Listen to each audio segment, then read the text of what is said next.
हरवा ओई ससुरावा में मन के चूड़ी हरवा म्यूजिक बाय आद्या बाबू। ओई ससुरावा में मन के चूड़ी हरवा जात बानी जाने हम तो पियावा के घरवा हो, जात बानी जाने हम तो पियावा के घरवा हो। ओई हो ससुरावा में मन के चूड़ी हरवा हो, ससुरावा में मन के चूड़ी हरवा ओई हो ससुरावा में मन के चूड़ी हरवा हो। ससुरावा में मन के चूड़ी हरवा खामत जान बात मान तू जहरवा हो, खामत जान बात मान तू जहरवा हो। ओई हो ससुरावा में मन के चूड़ी हरवा हो, ससुरावा में मन के चूड़ी हरवा ओई हो ससुरावा में मन के चूड़ी हरवा हो। ससुरावा में मन के चूड़ी हरवा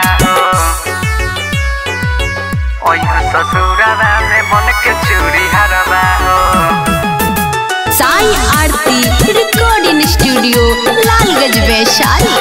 ओई ससुरावा में मन के चूड़ी हरवा ले जाई तो न पियावा मन तोहरे लगे बा, दिलावा में पियावा से ढेर तोहरे जगे बा।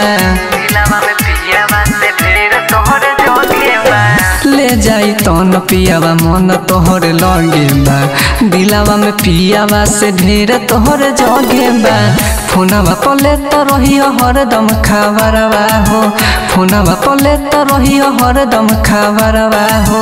ओई हो ससुरावा में मन के चूड़ी हरवा हो, ससुरावा में मन के चूड़ी हरवा ओई हो ससुरावा में मन के चूड़ी हरवा हो। ससुरावा में मन के चूड़ी हरवा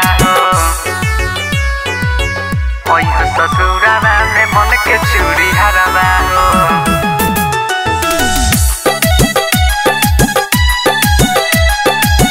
ओई ससुरावा में मन के चूड़ी हरवा राहुल राजा बुझ दिल के मजबूरी हो, ई बिछड़ल बाटे बहुते जरूरी हो।